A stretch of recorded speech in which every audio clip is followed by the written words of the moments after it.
అందరికీ హాయ్. ఈరోజు నేను టాయ్తో ఎలాగ ఒక అంబులెన్స్ టైప్ చేసుకోవాలో చెప్తున్నాను. ఇందులో ఫస్ట్ నేను ఇక్కడ 2 వీల్స్ తీసుకున్న రబ్బర్ అంటే ఎలేజర్వి మీరు క్లియర్గా చూసుకోవచ్చు.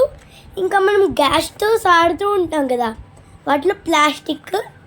దీనికి సరిపోయి తగ్గట్టు లెంత్ తీసుకున్నాను, నాకు ఇది ఉంది కాబట్టి. మీరు ఏదైనా తీసుకోవచ్చు.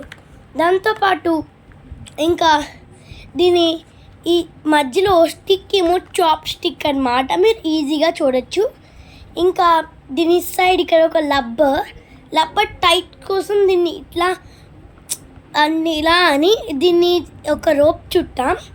ఈ రోప్తో దీన్ని ఇట్లా ముందుకంటే రోప్ని ఇది కూడా ముందుకు వస్తుంది.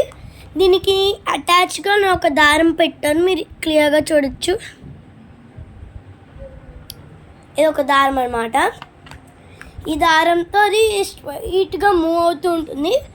ఇంకా ఈ సైడ్ బిగ్గా ఉంటుంది కాబట్టి ఈ పార్ట్, సో నేను ఇక్కడ ఒక రబ్బర్ బ్యాండ్ అనేది పెట్టాను.